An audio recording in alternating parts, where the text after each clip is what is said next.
জেরুজালেমের সেই রহস্যময় ওয়েস্টার্ন ওয়াল ধরে প্রার্থনার সময় আকাশে ইরানি মিসাইল দেখে যখন ইসরায়েলিরা পালাচ্ছিল, তখন অলক্ষ্যেই যেন মুসলিমদের শত বছরের পুরনো এক প্রতিজ্ঞা আবার আলোর মুখ দেখল। মুসলমানদের প্রথম কিবলা আল আকসা মসজিদ, যা পরিচিত বাইতুল মুকাদ্দাস নামে। এই মসজিদ থেকে মহানবী বুরাকে চড়ে যাত্রা করেছিলেন সপ্ত আসমানের উদ্দেশ্যে।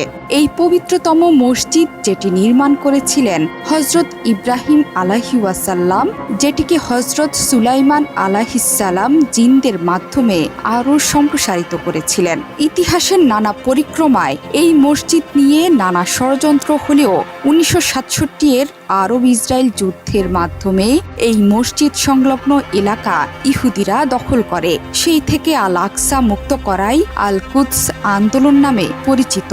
ইরান বারবার বলে আসছে এই বাইতুল ফিলিস্তিন স্বাধীন করার পাশাপাশি মসজিদুল আকসাকেও তারা মুক্ত করবে।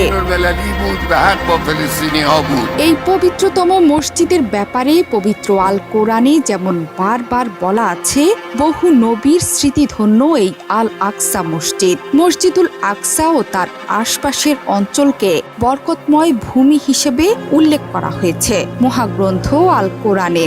সূরা বনী ইসরাইলে আল্লাহ বলেছেন, পরম পবিত্র ও মহিমাময় তিনি, যিনি নিজ বান্দাকে রাতে ভ্রমণ করিয়েছেন মসজিদে হারাম থেকে মসজিদে আকসা পর্যন্ত, যার পরিবেশ আমি করেছিলাম বরকতময়। তাকে আমার নিদর্শন দেখানোর জন্য তিনি সর্বশ্রোতা সর্বদ্রষ্টা। তেমনি ইসরায়েলের ধ্বংসের ব্যাপারেও হাদিসে স্পষ্ট করে বলা আছে। মুসলিম হাদিস গ্রন্থে স্পষ্ট করে বলা আছে, কিয়ামত সংগঠিত হবে না যতক্ষণ পর্যন্ত মুসলমানরা ইয়াহুদি সম্প্রদায়ের সাথে লড়াই না করবে। মুসলমানরা তাদেরকে হত্যা করবে, ফলে তারা পাথর বা বৃক্ষের আড়ালে আত্মগোপন করবে। তখন পাথর বা গাছ বলবে, হে মুসলিম, হে আল্লাহর বান্দা, এই তো ইয়াহুদি আমার পশ্চাতে, এসো তাকে হত্যা করো। কিন্তু গারকাদ গাছ একথা বলবে না, কারণ এটি হচ্ছে ইয়াহুদিদের গাছ। এই পবিত্র আল আকসা মসজিদে কম্পাউন্ডেই একটি দেয়াল ঘিরে আবর্তিত হয় ইহুদিদের সব কর্মকাণ্ড।